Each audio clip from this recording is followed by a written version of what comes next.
بسم اللہ الرحمن الرحیم، لیکچر نمبر 48۔ آج انشاءاللہ ہم سورہ فجر پڑھیں گے اور 30ویں پارے کی یہ ایک لمبی صورت رہ گئی ہے، اس کے بعد ہماری صرف 2 صورتیں رہ جائیں گی اور ہمارا 30واں پارہ انشاءاللہ ختم ہو جائے گا۔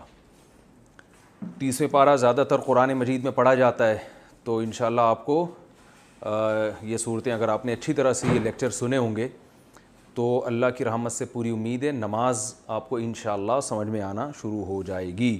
باقی عمل پھر آپ کریں نہیں کریں یہ آپ کا ہیڈیک ہے۔ بسم اللہ الرحمن الرحیم۔ والفجری، واو قسم کے لیے آتا ہے، میں نے بتایا کہ اس کی علامت یہ کہ آخر میں اکثر زیر آ رہا ہوتا ہے۔ والفجری، قسم ہے فجر کی۔ فجر ایک وقت کو کہتے ہیں، کون سا وقت ہوتا ہے؟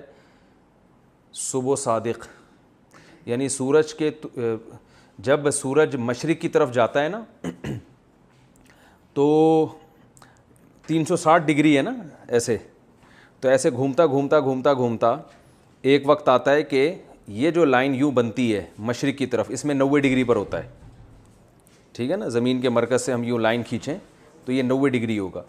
وہاں سے اوپر آتے آتے آتے اب کم ہو رہا ہے نا، 90 سے 89، 89 سے 88، 88 سے 87، 86، تو یہ کم ہوتے ہوتے ہوتے ہوتے ایک مقام آتا ہے جب سورج آ جاتا ہے 18 ڈگری پہ، تو اس وقت ایک سفید روشنی نظر آتی ہے، جو عام طور پہ نقشوں میں صبح صادق کا وقت لکھا ہے وہ وہی وقت لکھا ہوا ہوتا ہے، ٹھیک ہے؟ تو اس پہ صبح صادق کا اعلان ہو جاتا ہے۔ لیکن مفتی رشید احمد صاحب ہمارے جو شیخ تھے، ماہر فلکیات تھے، اور بہت سارے ماہر فلکیات آج بھی اس کے قائل ہیں جو یونیورسٹیوں میں جو باقاعدہ پڑھا رہے ہیں، تو وہ یہ کہتے ہیں کہ جب سورج 3 ڈگری اور اوپر آتا ہے 15 ڈگری پہ تو صبح صادق ہوتا ہے۔ تو میں نے اپنے طور پہ جو آزاد ذرائع سے تحقیقات کروائی ہیں، جو لوگ فلکیات کو نہیں جانتے، گاؤں دیہاتوں کے لوگ جو آج کل نقشوں کو فالو نہیں کر رہے بلکہ قدیم طریقے سے چلتے آ رہے ہیں، وہ بالکل نیوٹرل ہو کے بتاتے ہیں نا صبح صادق کب ہے، وہ تو صدیوں سے باپ دادا کو دیکھتے آ رہے ہیں، تو وہ یہی بتاتے ہیں 15 ڈگری، یعنی وہ جو ٹائم بتاتے ہیں نا صبح صادق کا وہ بالکل 15 ڈگری۔ تو ہمیں اس 15 ڈگری پہ اعتماد ہے، لیکن بہت سے علماء 18 ڈگری کے قائل ہیں، اور ان دونوں میں پاکستان اور انڈیا میں تقریباً 15-20 منٹ کا فرق ہوتا ہے ان دونوں ٹائم میں، تو اس لیے میں سحری دیر تک کھاتا ہوں اور لوگ جلدی ختم کر لیتے ہیں۔ اور کچھ نقشے بھی بنے ہوئے ہیں، میں نے جو اپلیکیشن ابھی اپنے موبائل میں ڈاؤن لوڈ کی ہے تو اس میں کچھ اپلیکیشن ایسی تھیں جن میں 18 ڈگری کے حساب سے ٹائم بتا رہے تھے، اور کچھ اپلیکیشن ایسی ہیں جو 15 ڈگری، اور یہ اپلیکیشن امریکہ کی ہیں، تو اس سے پتہ چلتا ہے امریکہ میں بھی جو فلکیات کے ماہر ہیں وہ 15 ڈگری کے حساب سے بھی انہوں نے صبح صادق بنائی ہوئی ہے۔ خیر یہ الگ مسئلہ ہے، اس پہ میں پورا بیان ریکارڈ کرا چکا ہوں، وہ آپ یوٹیوب پہ کلپ سن سکتے ہیں۔ تو فجر کا جو وقت ہے یہ ہوتا کیا ہے، اس پر تو سب کا اتفاق ہے کہ جب سورج اوپر کی طرف چڑھتا ہے، چاہے وہ 18 پہ ہو یا 15 پہ، تو 18 یا 15 تک پہنچنے سے پہلے ایک روشنی پھیلتی ہے جو ایسے سیدھی اوپر کی طرف جاتی ہے، یعنی آپ اگر بالکل کہیں اندھیری جگہ پر کھلے میدان میں یا سمندر کے کنارے پر آپ اگر ایسٹ کی طرف رخ کر کے کھڑے ہوں گے تو آپ کو ایک لائٹ جاتی ہوئی نظر آئے گی ایسے، وہ پہلی روشنی ہوتی ہے جو اس کی علامت ہے کہ سورج آپ کے قریب پہنچ چکا ہے۔ بالکل گھپ اندھیرے میں ایک کرن نکلتی ہے جو سیدھی جاتی ہے۔ تو جو حضرات کہتے ہیں 15 ڈگری پہ صبح صادق ہے، وہ کہتے ہیں یہ 18 ڈگری پہ یہ لائٹ آتی ہے، جس کو شریعت کی اصطلاح میں صبح کاذب کہا جاتا ہے، جھوٹی صبح، سمجھ رہے ہیں؟ یہ حقیقی صبح نہیں ہے، یہ ایک علامت ہوتی ہے کہ اب اوریجنل صبح شروع ہونے والی ہے۔ اور یہ علامت قدرت نے رکھی کیوں ہے؟ اس لیے کہ شریعت میں جو احکامات ہیں وہ جو دوسری صبح شروع ہوگی نا اس سے احکامات منسلک ہیں، تہجد کا ٹائم اس پہ ختم ہو جاتا ہے، سحری کا وقت ختم ہو جاتا ہے، تو اللہ تعالیٰ نے پہلے ایک یہ علامت رکھی ہے تاکہ اس سے دیکھ کے انسان کو اندازہ ہو کہ میرے پاس تہجد پڑھنے کا یا سحری ختم کرنے کا کتنا ٹائم باقی ہے۔ اس کی حکمت یہ معلوم ہوتی ہے کہ ایک دم سے نہ آ جائے وہ صبح صادق، بلکہ وہ پہلے ایک جھوٹی صبح آئے، جھوٹی وہ ہوتی جھوٹی نہیں ہے، وہ بھی سچی ہوتی ہے، لیکن وہ ایک میسج دے کے جاتی ہے کہ صبح صادق کا وقت ہونے والا ہے، سورج تمہارے قریب پہنچ چکا ہے۔ تو یہ لائن جو یوں جائے گی یہ صبح کاذب کہلاتی ہے۔ اس کے بعد پھر جو روشنی پھیلتی ہے نا جب سورج اور اوپر کی طرف آتا ہے، 15 ڈگری پہ آتا ہے، تو پھر ایسے جو روشنی ہوتی ہے نا جو بالکل یعنی سارا مشرقی روشن ہونے لگتا ہے، یوں سمجھ لیں آپ، ایسٹ مکمل ایک جیسی روشنی پھیلنے شروع ہو جاتی ہے، یعنی وہ جو ڈارکنیس ہے نا ایسٹ کی جانب، وہ ڈارکنیس پوری ختم ہونے لگتی ہے، تو ظاہر ہے وہ پورے مشرق پورے ایریا کی طرف پھیلے گی نا. تو یہ ہوتی ہے صبح کاذب، اور اس کو فجر کا وقت کہتے ہیں، سوری صبح صادق ہوتی ہے، اور اس کو کیا کہتے ہیں؟ فجر کا ٹائم. یہاں عشاء کا ٹائم ختم، تہجد کا ٹائم ختم، سحری کا وقت ختم، اور اب اگلا دن شروع ہو گیا. ٹھیک ہے، تو یہ ہے والفجری، اس فجر کے وقت کو، کیونکہ یہ ایک عظیم الشان ٹائم ہے، بالکل اندھیرے ختم ہو رہے ہیں اور نیا دن شروع ہو رہا ہے، تو اللہ نے اس مقدس وقت کی قسم اٹھائی ہے. والفجری، قسم ہے فجر کی، ولیال عشر، لیل کی جمع لیالی، تو لیالی راتوں کو کہتے ہیں، عشر 10 کو کہتے ہیں. ٹھیک ہے. والشفع والوتر، شفع کہتے ہیں ہر وہ عدد یا وہ چیز جو 2 پہ ڈیوائیڈ ہو جائے، جس کو ہم انگلش میں ایون کہتے ہیں نا. مجھے پہلے ایون اور آڈ کا فرق یاد نہیں ہوتا تھا، تو ایون میں 4 عدد ہیں، آڈ میں 3 ہے نا، تو 3 ڈیوائیڈ نہیں ہوتا اور ایون ڈیوائیڈ ہو جاتا ہے. ایک فلسفی سے کسی نے کہا کہ جفت اور طاق میں کیا فرق ہے؟ اس نے کہا کوئی فرق نہیں ہے. یہ جو زیادہ پڑھ لکھ لیتے ہیں نا دماغ خراب ہو جاتا ہے، فلسفی بن جاتے ہیں. تو ایک نے کہا بھائی جفت یا شفع یا ایون کہتے ہیں جو 2 پہ ڈیوائیڈ ہو جائے، اور طاق کہتے ہیں جو 2 پہ ڈیوائیڈ نہ ہو. اس نے کہا وہ بھی ہو جاتا ہے، 3 بھی 2 پہ ڈیوائیڈ ہو جاتا ہے، 1.5 بن جائے گا. ٹھیک ہے، تو اب بحث کون کرے. والشفعی والوتری، اور قسم ہے جفت عدد کی اور طاق عدد کی، یعنی وہ جو 2 پہ تقسیم ہوتے ہیں ان کی. اب اس سے مراد کیا ہے؟ ظاہر ہے علماء نے کہا کہ ایک تو اچھا ولیال عشرین 10 راتوں کی قسم، اس سے مراد ذی الحجہ کی 10 راتیں ہیں، جو ذی الحجہ فرسٹ ذی الحجہ سے لے کر 10 ذی الحجہ تک کی 10 راتیں، یہ بڑی مقدس راتیں ہیں اسلام میں، اور ان میں عبادت کی بھی بڑی فضیلت ہے، روزے کی بھی بڑی فضیلت ہے. تو ان 10 راتوں میں سے 2 راتوں کو اللہ نے اور الگ کر دیا کہ جفت رات کی اور طاق کی. ایک قول تو یہ، یعنی 9 ذی الحجہ اور 10 ذی الحجہ. 10 جو ہے وہ شفع میں آ جائے گی، اور 9 کس میں آ جائے گی؟ وتر میں آ جائے گی. وتر عربی میں کہتے ہیں جو ڈیوائیڈ نہ ہو. وتر کو بھی وتر اس لیے کہتے ہیں کہ وہ 2 حصوں میں ڈیوائیڈ نہیں ہو سکتا، 3 رکعتیں ہوتی ہیں نا. والشفعی والوتری، اور شفع اور وتر کی قسم. واللیلی، اور رات کی قسم. اذا یسری، اذا کا معنی جب، یسری اصل میں تھا سارا یا یسریو، اس کا معنی ہے چلنا، سرایت کر گیا کہتے ہیں نا، یہ زہر اس میں سرایت کر گیا، چل گیا اس میں. تو یسری اصل میں تھا یسریو، تو وہ یا کو حذف کر دیا تو یسری بن گیا. اور رات کی قسم جب وہ چلنے لگے یعنی جانے لگے، یہ بھی ایک بڑا وقت ہوتا ہے جب رات جانے لگتی ہے. حل فی ذالک، کیا ہے فی ذالک، ان باتوں میں جو ہم نے فجر کی قسم اٹھائی، 10 راتوں کی قسم اٹھائی، جفت اور طاق کی قسم اٹھائی، اور رات کی قسم جب وہ جانے لگے، تو اللہ فرماتے ہیں حل فی ذالک، کیا ان چیزوں میں، قسم قسم ہے، لذی حجر عقل والوں کے لیے. لی کا معنی لیے، ذی حجر عقل والا. حجر عربی میں عقل کو کہتے ہیں، اصل میں ہجر عربی میں کہتے ہیں روکنے کو. ہا سے، ایک تو ہجر شاعروں کا ہجر ہوتا ہے نا، ہجر کی رات، وہ ہجرت سے ہے، وہ چھوڑنے کے معنی میں ہے. شاعر کہتے ہیں نا وصل اور ہجر، یہ شاعری جنہوں نے کو جانتے ہیں نا، تو ہجر کا معنی ہجرت سے، یعنی محبوب سے جدائی کا ٹائم، اور وصل کا معنی ملاقات کا ٹائم. تو وہ ساری زندگی شاعروں کی اسی میں اسی میں گزرتی ہے، وصال اور ہجر کی باتیں کرتے رہتے ہیں. تو یہ ہے ہجر. ہجر کسے کہتے ہیں؟ عقل. ہجر اصل میں روکنے کو کہتے ہیں. تو عقل بھی انسان کو غلط چیزوں سے روکتی ہے، وہ گٹکے مٹکے کھانے سے روکتی ہے انسان کو، بھائی غلط کام ہے. تو حل فی ذالک قسم لذی حجر، اللہ کہتے ہیں کیا ہے قسم ان چیزوں میں عقل والوں کے لیے. یہ سوال ہے، یعنی جواب واضح ہے کہ یقیناً عقل والوں کے لیے اس میں بڑی قسم ہے. دیکھیں قسم بعض دفعہ اپنی بات کی تاکید کے لیے اٹھائی جاتی ہے، یہ بتانے کے لیے. دیکھیں اس کی میں مثال سے سمجھاتا ہوں. لوگ قسم اٹھا رہے تو مجھے میرے بچے کی سر کی قسم کہتے ہیں نا. اب اس کا کوئی مطلب ہے؟ کچھ بھی نہیں مطلب نہیں. مطلب یہ ہوتا ہے کہ میں جو بات کہہ رہا ہوں اتنی قیمتی بات ہے کہ میں اس میں اپنے بچے کی کھوپڑی کو لے کر آ رہا ہوں درمیان میں. ایک تو بچہ بڑا قیمتی، اور بچے کی جتنے بھی پارٹس ہیں پوری باڈی میں، ان میں سب سے قیمتی پارٹ کون سا ہے؟ کھوپڑی سب سے اہم ہے نا. بھائی کھوپڑی میں دوسرا بچہ لگ جائے گا، بچے میں دوسری کھوپڑی، ٹرانسپلانٹیشن جو ہوتی ہے نا، ہر چیز لگ جاتی ہے، کھوپڑی نہیں کسی کی اٹھا کے آپ کسی کو، کیونکہ اگر کسی کی کھوپڑی اٹھا کے لگا دی تو بندہ ہی چینج ہو گیا نا. تو اس لیے انسان نام ہی اس کھوپڑی کا ہے. ہر چیز چینج ہو سکتی ہے آپ، لیکن جب تک یہ کھوپڑی آپ کی ہے آپ ہیں. تو اس لیے وہ بچے کے سر کی قسم، ماں کے قسم، ماں کے دودھ کی قسم، یہ سب قسمیں کیا، یہ صرف بات میں جان پیدا کرنے کے لیے. تو قرآن مجید بعض دفعہ اس لیے قسمیں اٹھاتا ہے کہ بات میں کیا پیدا ہو جائے، جان. ایک تو اللہ کا کلام ویسے ہی جاندار، اوپر سے اللہ ایسی جگہوں ایسی چیزوں کی قسم اٹھاتے ہیں جو اللہ کی قدرت کی بہت بڑی دلیل ہے. تو فجر کا وقت ایک بہت بڑی دلیل ہے. پوری کائنات کا سسٹم کیا ہو رہا ہے، چینج ہو رہا ہے. اس وقت آپ کا پورا نظام چینج ہو رہا ہے، اندھیروں سے آپ روشنی کی طرف آ رہے ہیں.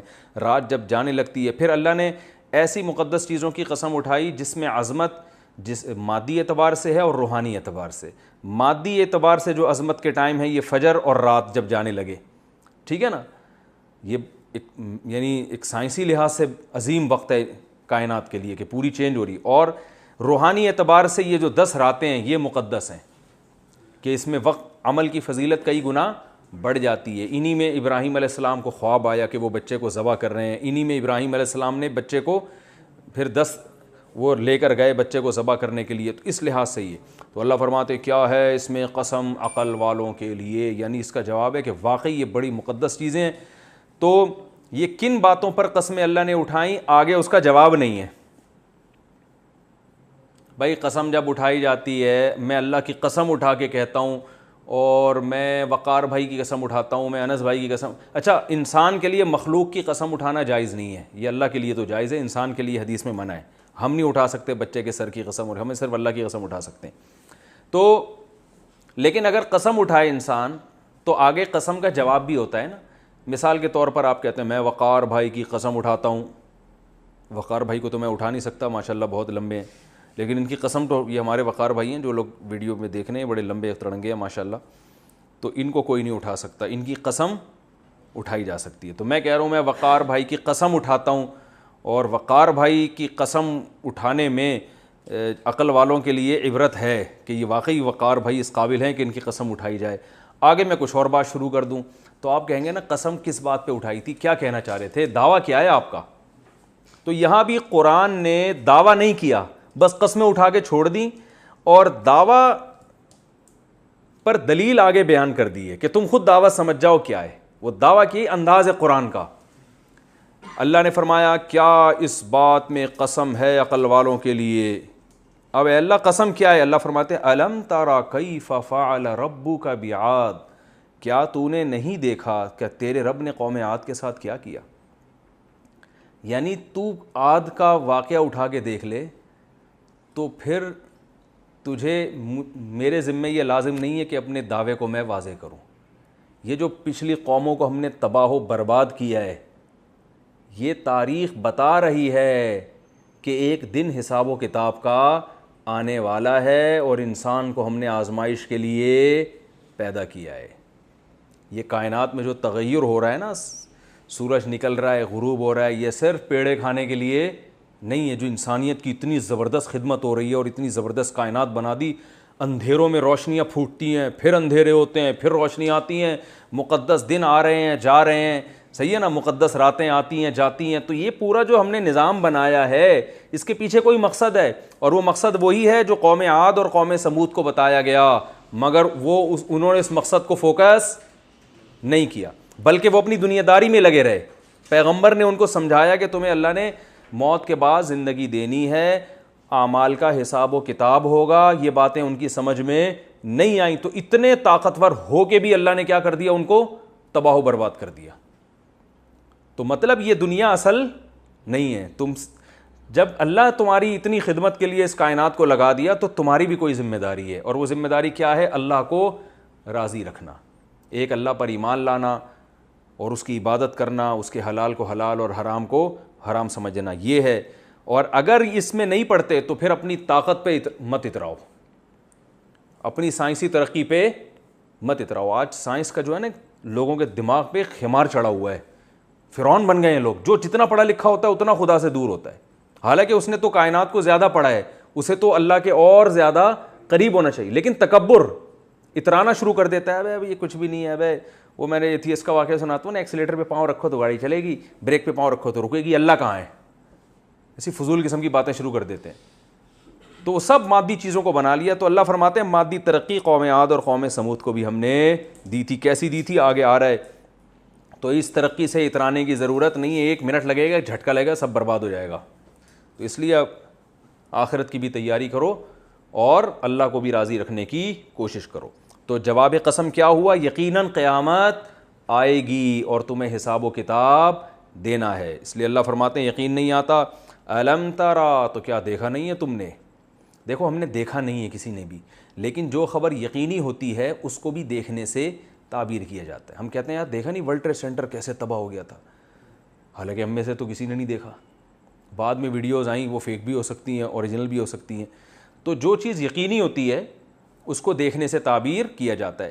جیسے سورہ الم ترا جب گزری تھی تو صحابہ اور نبی صلی اللہ علیہ وسلم کو خطاب تھا, الم ترا کیف فعل ربک باصحاب الفیل, دیکھا نہیں آپ نے کہ ہم نے ہاتھی والوں کے ساتھ کیا کیا؟ حالانکہ انہوں نے دیکھا نہیں تھا لیکن سنا تھا اپنے باپ دادا سے. تو الم تروا کیف خلق اللہ 7 سماوات طباقا, قرآن میں آتا ہے کیا تم نے دیکھا نہیں ہم نے کیسے 7 مضبوط آسمان بنائے؟ حالانکہ یہ تو کسی سائنسدان نے بھی نہیں دیکھے, کسی پیغمبر نے بھی نہیں دیکھے 7 مضبوط بنتے ہوئے. ٹھیک ہے نا.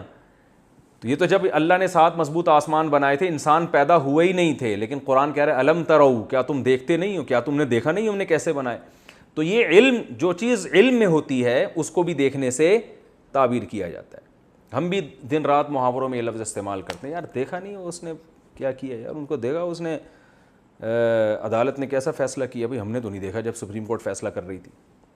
تو اللہ تعالیٰ فرماتے الم ترا, کیا تم نے دیکھا نہیں ہے, کیف فعل ربک, تیرے رب نے کیسا کیا, بعاد, عاد کے ساتھ. کس کے ساتھ؟ قوم عاد کے ساتھ. تو دیکھا کسی نے نہیں تھا لیکن سب کو معلوم تھا. یہ خبریں تاریخی چلتی آ رہی تھیں, اور جب یہ لوگ شام کی طرف سفر کرتے تو راستے میں ان کے ٹھکانے بھی پڑتے تھے. ارما, وہ عاد جو ارم تھی, ذات العماد, ستونوں والے. عماد کسے کہتے ہیں؟ ستون. ارم اس لیے کہا ہے کہ عاد 2 گزرے ہیں, ایک عاد اولا پچھلے عاد اور ایک بعد والے عاد, 2 قومیں گزری ہیں. تو قرآن میں جس قوم کا تذکرہ آتا ہے نا وہ عاد اولا ہیں, اور ان کا نسب جو مفسرین یہ بیان کرتے ہیں کہ نوح علیہ السلام کے ایک بیٹے تھے جن کا نام تھا سام. حام, سام, یافس, یہ 3 بیٹے نوح علیہ السلام کے تھے جن سے نوح علیہ السلام کی نسل چلی تھی آگے. نوح علیہ السلام کا ایک بیٹا تو کنعان تھا نا, جو ہلاک ہو گیا تھا کشتی میں, جن کو نوح علیہ السلام نے کہا تھا آجا میرے ساتھ بیٹھ جا کشتی میں, اس نے کہا کہ میں پہاڑ پہ چڑھ جاؤں گا. نوح علیہ السلام نے کہا آج اللہ کے عذاب سے اللہ کے سوا کوئی نہیں بچا سکتا. تو وہ تکبر میں آیا, بڑے قد تھے ان کے, بھائی 1000 سال جب عمریں ہوں گی تو قد بھی ایسے ہی ہوں گے نا. میں کہتا ہوں شکر ہے ہم لوگ اس دور میں ہوتے تو ہم لوگ کو جیبوں میں ڈال کے گھوم رہے ہوتے ہیں. ٹھیک ہے نا, اتنے چھوٹے چھوٹے ہم لوگ, تو اتنی لمبی عمریں. تو بہرحال اللہ نے اس کو تباہ کر دیا. تو نوح علیہ السلام کے 3 بیٹے کشتی میں نوح علیہ السلام کے ساتھ تھے, حام, سام اور یافس. یہ 3 بیٹے تھے جن سے آگے نوح علیہ السلام کی نسل چلی ہے, اور ہم سب انہی کی اولادوں میں سے. اب پتہ نہیں ہم ان میں سے کون سے بیٹے کی اولاد میں ہیں, حام سے ہیں, سام سے ہیں, یافس سے ہیں, اللہ ہی بہتر جانے. لیکن انہی 3 بیٹوں کی وجعلنا ذریتہ ہم الباقین, قرآن کہہ رہے ہیں ہم نے نوح ہی کی ذریت کو آگے چلایا ہے. تو اسی وجہ سے نوح علیہ السلام کو دوسرا آدم بھی کہا جاتا ہے. ساری انسانیت نوح علیہ السلام پہ جا کے جمع ہو جاتی ہے, اور اس کے بعد پھر آدم علیہ السلام پہ. تو ہم سب کے 2 ابا ہیں, ایک آدم علیہ السلام اور ان کی اولاد میں, یعنی ابا 2 سے مراد ایک ابا اور ایک دادا. ٹھیک ہے. تو نوح علیہ السلام کے بیٹے تھے سام, حام اور یافس. تو سام کے بیٹے تھے ارم. اچھا آج کل لڑکیوں کا نام ارم ہوتا ہے, حالانکہ یہ جو تھے نا یہ تو ایک قوم تھی اور بندہ تھا, آدمی تھا, کیونکہ قوم تو باپ سے چلتی ہے نا, اسی سے نام ملتا ہے. تو ارم یہ بیٹے تھے سام کے, اور ارم کے بیٹے تھے یہ جو عاد ابن عاص ابن, کیا نام نسب ہے, ایک تو قوم عاد ابن عاص ابن سام ابن ارم, ارم ابن سام. تو ارم کے بیٹے تھے عاص, اور عاص کا بیٹا عاد. تو پھر ان کی جو نسل چلی ہے نا تو اس کو قوم عاد کہا جانے لگا. صحیح ہے نا, عاد ابن عاص ابن ارم ابن سام ابن نوح, یہ نسب ہے ان کا. صحیح ہے. تو یہ عاد اولا ہیں, جن کو ان کو ارم اس لیے کہا یہ بتانے کے لیے کہ یہ عاد عاد اولا ہے، یعنی دوسرے عاد، یہ دوسری عاد والی قوم نہیں ہے، بلکہ یہ وہ قوم ہے جن کے دادا میں ارم گزرے ہیں، تو اس لیے ان کو ارم کی ارم بھی کہا جاتا ہے. سمجھ میں آ رہی بات؟ اور یہ جو قوم سمود تھی، تو یہ جو نوح علیہ السلام کا بیٹا تھا نا سام، ان کا دوسرا بیٹا تھا عابر. ان عابر کی نسل میں جو ایک بیٹا پیدا ہوا تھا اس کا نام تھا سمود، اور اس سے قوم سمود چلی ہے. سمجھ رہے ہیں؟ تو اللہ فرماتے ہیں الم تر کیف فعل ربک بعاد، کیا تو نے دیکھا نہیں تیرے رب نے قوم عاد کے ساتھ کیا کیا؟ کون سی قوم عاد؟ ارم والی، ذات العماد، جو ستونوں والی تھی.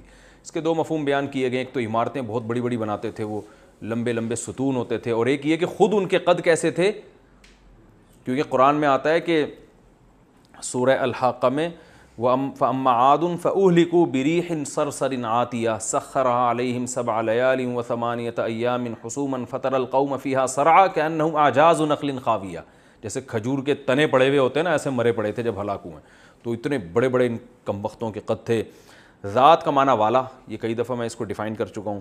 التی، یہ وہ قوم تھی، لم یخلق، لم کا معنی نہیں، یخلق پیسو وائس، نہیں بنایا گیا، مثلھا، اس قوم کی مثل، فی البلاد، شہروں میں.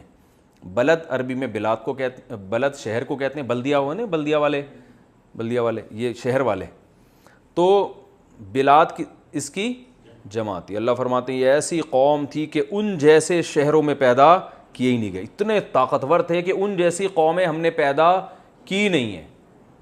وَثَمُودَا، اور تو نے، یہ اسی پر عطف ہو رہا ہے، اور تم نے دیکھا نہیں تیرے رب نے کیسا کیا ثمود کے ساتھ. یعنی پہلے اللہ نے فرمایا تم نے دیکھا نہیں کہ تمہارے رب نے کیسا کیا عاد کے ساتھ، اور اللہ فرماتے دیکھا نہیں تمہارے رب نے کیسا کیا قوم سمود کے ساتھ. الذین، یہ وہ قوم سمود تھی، جابو اصل میں تھا جوابو، ذرا بو کی طرح. اس کا معنی ہوتا ہے کسی چیز کو چیرنا. کیا معنی ہوتا ہے؟ چیرنا. تو جو کوئی شہر میں داخل ہوتا ہے نا، گویا وہ بھی ایک طرح سے اس کو کاٹتا ہوا جا رہا ہوتا ہے. تو قطع کرنے کے معنی میں ہم کہتے ہیں نا آپ نے یہ شہر قطع کر لیا ہے، یعنی کاٹ دیا ہے. تو کاٹنا اس معنی میں ہے کہ پار کر لینا، ٹھیک ہے نا. تو اللہ فرماتے ہیں الذین جابوا الصخر، یہ وہ لوگ تھے جو چٹانوں کو کاٹ ڈالا کرتے تھے، یعنی تراشتے تھے، بالواد، وادی میں، واد وادی کو کہتے ہیں. اتنے طاقتور تھے کہ چٹانوں کو تراش کے پورے محلات اندر کھڑے کر لیا کرتے تھے. پورے جو ہے نا چٹان کو تراش کے گھر بنانا آج بھی آسان نہیں ہے. یہ پہاڑوں کی بات نہیں ہو رہی ہے، مٹی کے پہاڑوں میں گھرندے تو لوگ بنا لیتے ہیں، غار بنا لیتے ہیں. پورے جو ہے نا پہاڑ کو تراش یعنی جو چٹان مضبوط، اس کو تراش کے اندر پورا محل تیار کر لیا کرتے تھے. پوری رہائش کی ساری سہولتیں ہوتی تھی اس میں. اب وہ اتنے مضبوط ہوتے تھے کہ جس کی کوئی انتہا نہیں. تو اللہ فرماتے ہیں ایسے ترقی یافتہ لوگ تھے کہ یہ چٹانوں کو، جاب الصخرہ، چٹانوں کو پھاڑ ڈالا انہوں نے، تراش ڈالا، کاٹ ڈالا. جابو کا معنی کاٹنا، قطع کرنا بھی آتا ہے. تو کاٹ ڈالا انہوں نے چٹانوں کو، تراش ڈالا انہوں نے چٹانوں کو، بالواد، وادیوں میں. وادی کہتے ہیں دو پہاڑوں کا درمیانی حصہ، اس میں جو ہے نا وہ چٹانوں کو تراش کے محل تعمیر کر لیا کرتے تھے. وَفِرْعَوْنَ، اور تیرے رب نے کیسا کیا فرعون کے ساتھ. ذی الاوتاد، وتد عربی میں کیل کو کہتے ہیں، ٹھوکنے والی کیل ہوتی ہے نا، اوتاد اس کی جمع آتی ہے. ذی کا معنی والا، وفرعون، ذی، ذا، ذو، ذات، یہ سب ایک ہی معنی میں. اور فرعون کے ساتھ تیرے رب نے کیسا کیا، ذی الاوتاد، میخوں والا، کیلوں والا. اس کے دو مطلب بیان کیے گئے. ایک تو یہ کہ میخوں والا، یہ کنایا ہے. ہم کہتے ہیں نا فلاں کی حکومت کے کھونٹے زمین میں گڑ گئے ہیں، یعنی فرعون کیلوں والا تھا، یعنی اس کی حکومت کے زمین میں کھونٹے گڑ گئے. بڑی کیل، کھونٹا جسے کہتے ہیں نا، وہ زمین میں گڑ گئے تھے اس کے. تو کھونٹوں والے سے اس کو قرآن نے یاد کیا کہ اتنی پاورفل گورنمنٹ تھی، ایسی پاورفل بادشاہت تھی. خدا آپ اندازہ لگاؤ نا کہ آج کوئی بادشاہ اگر بچوں کو قتل کرنا شروع کر دے تو بغاوت ہوگی کہ نہیں ہوگی. فرعون نے بنی اسرائیل کے ہزاروں بچے قتل کر دیے، مگر کوئی فرعون کے خلاف آواز نہیں اٹھا سکا. ایسی پاورفل حکومت. اور ایک مطلب یہ بیان کیا گیا ہے کہ فرعون جو ظالم تھا نا تو وہ جب کسی کو سزا دیتا تھا نا تو پھٹے پہ الٹی کیلیں لگا کے لٹا دیا کرتا تھا. جیسے کہ اپنی زوجہ حضرت آسیہ کو اس نے شہید کیا تھا. حضرت آسیہ حضرت موسیٰ پہ ایمان لے آئی تھیں تو فرعون نے کیا کیا تھا حضرت آسیہ کو, اب وہ تو ملکہ تھیں, اتنے عیاشی میں تھیں, اور ایمان کس پہ لا رہی ہیں؟ ایک غلام قوم کے ایک مسکین سے پیغمبر پہ. تو اللہ جب دل بدل دے کسی کا, تو ایسے ہی شاہی محلات کو چھوڑ دیا اس نے حضرت آسیہ نے, اور ایمان لا رہی ہیں موسیٰ علیہ السلام پر جو بالکل مسکین غریب اور مظلوم قوم کے تھے. تو سب حکومت چھوڑ دی اور ایمان لائی ہیں. تو فرعون نے کیا کیا, ان کو کیلوں کے اوپر ایسے لٹا دیا. تو اس موقع پر جو ہے اللہ تعالیٰ نے, جب وہ آزمائش کی آخری گھڑی تھی, تو روایات میں آتا ہے اللہ تعالیٰ نے ان کے سامنے جنت کا منظر رکھ دیا کہ بھئی یہ دیکھنے میں عذاب ہے, حقیقت میں عذاب نہیں. اور وہ اللہ سے دعا بھی مانگتی تھی, اللہ نے قرآن میں ان کا ایمان والوں کے لیے تذکرہ بھی کیا ہے. الذین, یہ وہ لوگ تھے, طغوا فی البلاد, جنہوں نے خوب سرکشی کی تھی شہروں کے اندر. طغوا طغوا تھا ضربو کی طرح. طغیان کسے کہتے ہیں؟ سرکشی. جیسے طوفان نہیں آ رہا ہوتا تباہی مچا کے جاتا ہے, تباہ ایسے تھے کہ تباہی مچائی بھی تھی انہوں نے. ہم چما, جیسے فارسی میں کہتے ہیں نا, ہم چما دیگرے نیست, ہم جیسا کوئی نہیں ہے. ظلم کر رہے تھے لوگوں کے اوپر. فَأَكْثَرُوا, پس اکثرو اکرمو کی طرح. اکثر یکثرو اکثارن, کثرت سے نکلا ہے, کسی چیز کو بڑھا دینا. تو اکثرو فیہا الفساد, ان شہروں میں انہوں نے بڑھا دیا تھا کس کو؟ فساد, بے تحاشا فساد مچا دیا تھا انہوں نے. اللہ فرماتے ہیں جب ان کی سرکشی حد سے گزر گئی, اللہ فرماتے ہیں کیا تمہیں پتہ نہیں ہے یہ سب باتیں؟ کیا تم نے دیکھا نہیں ہے کیا کیا ہم نے؟ فَصَبَّ عَلَيْهِمْ, عربی میں سب کہتے ہیں انڈیلنا. سببا یسببو, اس کو پڑھا جاتا ہے سبا یسبو, نصر ینصرو کی طرح. کیا مطلب ہے؟ انڈیلنا. عبس و تولی میں آیا تھا نا, انا سببنا الماء صبا, ہم نے پانی تم پر انڈیلا ہے. تو جیسے بالٹی بھر کے کسی پر ایسے انڈیلا جائے نا, اس کو عربی میں سب کہا جاتا ہے. تو اللہ فرماتے ہیں فَصَبَّ عَلَيْهِمْ رَبُّكَ صَوْتَ عذاب, تیرے رب نے, صوت کہتے ہیں کوڑے کو, تیرے رب نے عذاب کا کوڑا ان پر انڈیل دیا. یہ قرآن کی بلاغت ہے. اللہ نے فرمایا ہم نے عذاب کا کوڑا مارا, بلکہ ہم نے کوڑے ان پہ کیا کر دیے؟ انڈیل دیے. بہت مارا اللہ نے ان کو, بہت پیٹا اللہ نے ان کو, بہت سخت عذاب میں ڈالا ان کو. کیوں؟ ان ربک, بے شک تیرا رب, لبالمرصاد, لام تاکید کے لیے, مرصاد کہتے ہیں گھاٹ, گھاٹ کو. یہ پہلے بھی میں بتا چکا ہوں. یہ لفظ کہاں آیا تھا؟ یہ لفظ کسی صورت میں آ چکا ہے, رصد سے نکلا ہے نا, رصد گاہ. میں نے کہا تھا رصد گاہ کو رصد گاہ کیوں کہتے ہیں؟ رصد, کہ وہ ماہر فلکیات اس میں ان جہنم کانت مرصادا, گھات میں بیٹھی ہوئی ہے جہنم.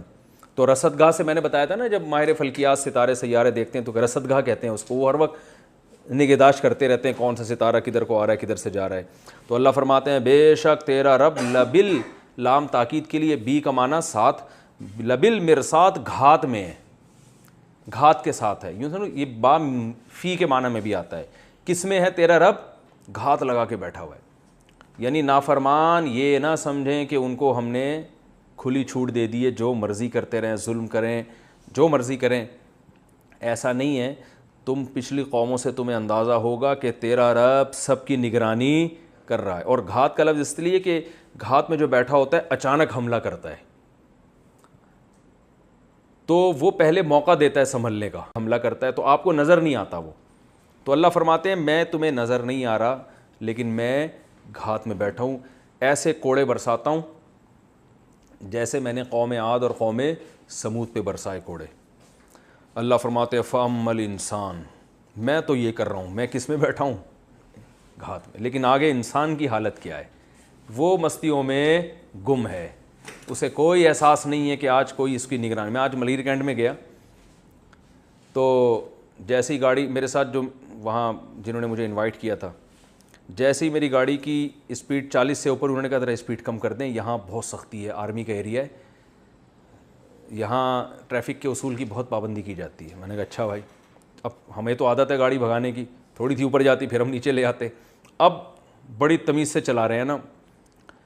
پھر کیا ہے جی, وہ ماس جو تھا نا, آج کل اس کے بغیر بھی گھومنے کی اجازت نہیں, تو وہ تھوڑا سا ناک سے نیچے آتا ہے. انہوں نے کہا ذرا اوپر کر لیں حضرت, یہاں بڑی سختی ہے. کوئی بھی فوجی روک کے بولے گا یہ جو ماس ہے یہ نیچے کیوں ہے, تو ناک پہ لگانے کی چیز ہے نا, نیچے ہی لگانا تھا تو پہننے کی کیا ضرورت. اب بڑی تمیز سے. تو حضرت پھر تھوڑا آہستہ, حضرت تھوڑا سا یوں, تھوڑا سا یوں, تھوڑا سا ماس اوپر. میں نے کہا یار اس کا 10واں حصہ خوف بھی اگر ہمارے دل میں اللہ کا پیدا ہو جائے تو ہمارا بیڑا پار ہو جائے. حالانکہ اس سے زیادہ نگرانی, جتنی ملیر کینٹ میں فوجی نگرانی نہیں کر رہے, اس سے زیادہ نگرانی کس کی ہو رہی ہے؟ اللہ کی طرف. ان ربک لبالمرصاد. لیکن وہاں چونکہ فوراً پکڑائی ہوتی ہے اس لیے قانون کو فالو کر رہے ہیں. اللہ نے کہا میں گھات میں ہوں, گھات میں لگنے والا فوراً پکڑتا نہیں ہے, وہ انتظار کرتا ہے جب یہ یہاں سے گزرے گا پھر میں اس پہ حملہ کروں گا. تو اللہ کہہ رہا ہے یہ تو مرنے دو تم, پھر میں تمہیں جو ہے نا پوچھوں گا. تو یہی ہے. تو آگے اللہ فرماتے ہیں ایسی نگرانی ہو رہی ہے. فَأَمَّا الْإِنسَانُ, بہرحال انسان. آؤ ہم تمہیں انسان کی حالت بتاتے ہیں, وہ کیا ہے. اذا, جب, اذا ما, یہ پورا ایک جملہ, ایک لفظ ہے. اذا ما کا معنی جب. ابتلاہ, ابتلا افتعل, اصل میں تھا ابتلایا, اکتسبا. ابتلا کہتے ہیں آزمانا, کہتے ہیں آج کل تو بلائیں آئی ہوئی ہیں, بلائیں سے نکلا ہے نا, یہ بلائیں آئی ہوئی, مصیبت میں آئے ہوئے ہیں. ابتلا آزمائش کو کہتے ہیں. اور وہ آپ نے دیکھا ہوگا یہ جو عامل ٹوپی ڈرامے, یہ انہوں نے لکھا ہوتا ہے دفعہ بلیات, اور لکھا ہوتا ہے نا اصل میں بلیات کو لفظ پڑھ رہے ہوتے ہیں بلیات, اور فلیتے پلیتے اس طرح کے, تو بلیات وہاں بھی لکھا ہوتا ہے وہ بلیات ہے, یہ بلاؤں سے ہی نکلا ہے.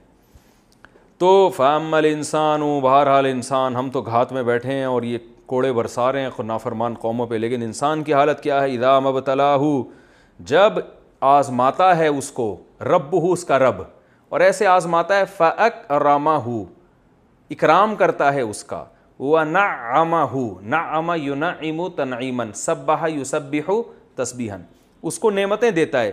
فَيَقُول, تو وہ کہتا ہے ربی, میرے رب نے, اکرمانی, یہ نون کے بعد اصل میں یا بھی تھا جو حذف ہو گیا ہے. اکرما, اکرام کیا اس نے, نی, کس کا, میرا. میں نے بتایا نا ضربا نی. تو وہ کیا کہتا ہے, میرے رب نے میرا کیا کیا, اکرام. تو یہاں مراد وہ شکر نہیں ہے, یہ اترانا ہے, کیونکہ یہ انسان کی ایک برائی بیان ہو رہی ہے. تو یعنی قرآن یوں بیان کر رہا ہے کہ جب اللہ تعالیٰ انسان کو آزمائیں, اور آزمانے کا انداز یہ ہو کہ اس کا اکرام کریں, اس کو دولت اور یہ سب نعمتیں دیں, تو اترا کے کیا کہتے ہیں, میرے رب نے میرا کیا کیا, اکرام کیا. اترا کے شکر والا اکرام یہ نہیں ہے. اور وَأَمَّا, اور جب اذا مبتلاہ, اسے اللہ آزمائے, فَقَدَرَ عَلَيْهِ, قَدَرَ يَقْدِرُ کا معنی اندازہ کر دینا, محدود کر دینا, ناپنا کسی چیز کو, اندازے سے اس کو رزق دیتا ہے. بھائی صحیح ہے نا, اتنا ملے گا, اس سے زیادہ نہیں ملے گا, اس کے رزق روک لیتا ہے اس پر. فَقَدَرَ عَلَيْهِ رِزْقَهُ, اور اس کا رزق اس پر روک لے. فَيَقُول, تو وہ جواب میں کیا کہتا ہے, ربی, میرے رب نے, اہاننی, اصل میں یہاں بھی نون کے بعد یا محذوف ہے. اہانا اصل میں تھا اہونا, یہ نکلا ہے اہانت سے, اہینا, بلکہ اہینا, اکرما کی طرح. اس کا معنی توہین کرنا, یہی توہین کے لفظ سے نکلا. یہ اہانت کہتے ہیں نا, توہین یا اہانت, یہ ایک ہی. تو ربی اہینا کو پڑھتے ہیں اہاننا, تو ربی اہاننی, میرے رب نے میری انسلٹ کی ہے. ٹھیک ہے نا. یعنی جب پیسہ ملتا ہے تو اللہ فرماتے ہیں وہ بھی آزمائش ہے کہ تم شکر کرتے ہو کہ نہیں کرتے. تو شکر نہیں کرتا بلکہ کیا کرتا ہے, اتراتا ہے. اور جب پیسہ چھنتا ہے تو صبر نہیں کرتا بلکہ کیا کہتا ہے, میرے رب نے میری توہین کی. چاہے وہ زبان سے کہے نہ کہے, اس کے دل کے جذبات یہی ہوتے ہیں.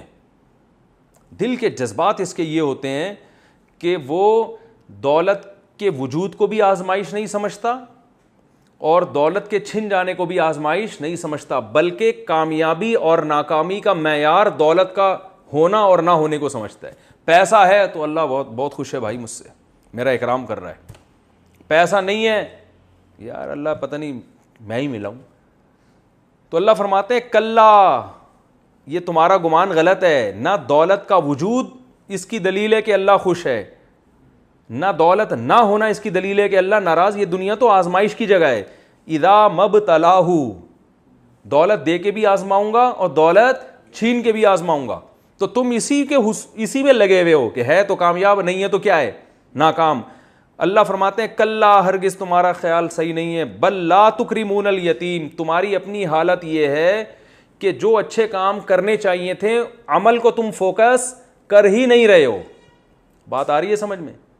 تو میں نے بتایا تھا نا, اصل میں اللہ یہ بتانا چاہ رہے ہیں کہ تمہارا عملی زندگی کی طرف توجہ نہیں ہے. اصل میں کامیاب وہ ہے جس کو اچھے عمل کی توفیق مل رہی ہے, ناکام وہ ہے جس کو برے عمل کی توفیق مل رہی ہے. تو اچھے عمل, یہ اصول اللہ بیان کرنا چاہتے ہیں. تو میں نے بتایا تھا قرآن ہمیشہ جزیات کے ضمن میں اصول بیان کرتا ہے مثالوں سے. تو قرآن ایک مثال دے رہا ہے اچھے عمل کی, کیونکہ مثال سے بات زیادہ سمجھ میں آتی ہے. اللہ فرماتے ہیں تمہارا عمل اچھا نہیں ہے, کیوں, بلکہ برے عمل ہیں. وہ برا عمل کیا ہے, لا تکرمون الیتیم, تم لوگ یتیم کا اکرام نہیں کرتے. اب یہ مثالیں ہیں, مقصد مثال نہیں ہے, مقصد کیا ہے, جو کام کرنے کے ہیں وہ تم نہیں کرتے, جو نہیں کرنے کے ہیں وہ تم کرتے ہو, تم خواہشات کے غلام ہو. بات آ رہی ہے سمجھ میں؟ جب خواہشات کے غلام ہو تو تمہارے پاس دولت آنا اس کی علامت نہیں کہ اللہ تمہارا اکرام کر رہا ہے, دولت چھن جانا اس کی علامت نہیں ہے کہ اللہ تم سے ناراض ہے, بلکہ دولت چھننا بھی تمہاری آزمائش کہ تاکہ تم بے صبری کرو اور جہنم میں جاؤ, اور دولت آنا بھی تمہاری آزمائش کہ تاکہ تمہاری عیاشی بڑھ جائے. تو اللہ فرماتے ہیں تمہاری اپنی حالت یہ ہے, لا تکرمون الیتیم, کہ تم یتیم کا اکرام نہیں کرتے. اب یہ قرآن کا انداز ہے کہ قرآن بجائے ایک اصولی بات بیان کرنے کی تم اچھے کام نہیں کرتے, تو قرآن چاہتا ہے کہ وہ اچھے کاموں کو بھی ہائی لائٹ کر دوں نا میں, تاکہ دیکھیں جو اصولی باتیں کرتے ہیں نا, تو ان کی باتیں سن کے لوگوں کو, جیسے سعودی عرب اور آپ یو اے ای میں جائیں نا, علماء کے بیانات سنیں, کوئی کخ بھی اثر نہیں ہوتا پبلک پر, کیونکہ وہ سب اصولی باتیں کر رہے ہوتے ہیں. ہم سب کو اچھے بن کے رہنا چاہیے, ہم سب کو چاہیے کہ قرآن و سنت کو فالو کریں, ہم سب کو چاہیے کہ جب بھی قرآن و سنت کے خلاف کوئی بات آئے فوراً دیوار پہ مار دیں اس کو. چاہیے بہت کچھ ہوتا ہے. او بھائی بتاؤ نا, ہم سب کو چاہیے بیوہ عورت سے شادی کریں, ہیں بھائی؟ یہ نہیں بتایا جائے گا. ہم سب کو چاہیے کہ بھائی اگر آپ کے بھائی, آپ کے والد کا انتقال ہو گیا اور آپ کے چھوٹے بھائیوں میں یتیم ہے, تو اس کی وراثت فوراً اس کے حوالے کر دیں. کرتے ہیں علماء وہاں, یہ بیانات بھی کرتے ہیں, لیکن اکثر ایسا نہیں ہوتا. کرنے والے تو ہر جگہ ہی ہیں بھائی, وہاں بھی ہیں, حرم میں بھی ہیں, مکہ مدینہ ہر جگہ ہیں, لیکن تعداد کیا ہے, کم ہے. تو جب اصولی باتیں ہوتی ہیں نا تو عمل کی توفیق نہیں ملتی. اس لیے قرآن ہمیشہ, دیکھو قرآن نے, میں نے بتایا تھا نا, قرآن نے یہ نہیں کہا والدین کے ساتھ والدین کو تکلیف مت دو, قرآن نے کہا اف مت کرو. اب آدمی کہتا ہے یار جب اف بھی نہیں کر سکتے تو آگے تو بڑے مسائل ہیں.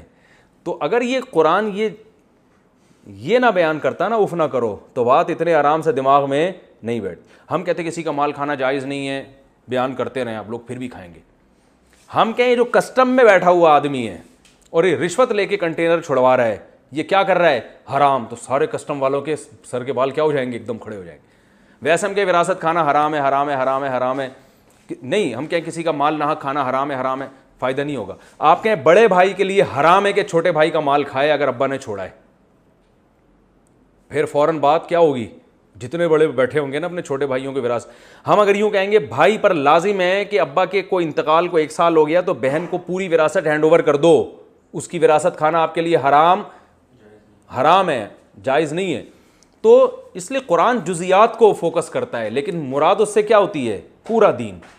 تو اللہ نے فرمایا بل لا تکرمون الیتیم, بلکہ تمہاری حالت یہ ہے کہ تم یتیم کا اکرام نہیں کرتے. اس سے بڑی فضیلت ثابت ہوتی ہے, کیونکہ قرآن نے اچھے کاموں کی ابتدا میں پہلے نمبر پہ کس کو ذکر کیا, یعنی انسان کو اچھا بننے کے لیے سب سے پہلے ضروری ہے کہ وہ یتیموں کا اکرام خیال رکھنے سے اوپر کی چیز ہے. یہ میں پھر اس پر انشاءاللہ اگلے درس میں مزید تفصیل بیان کروں گا. اللہ تعالیٰ سمجھنے کی, عمل کرنے کی توفیق عطا فرمائے. وما علینا الا البلاغ.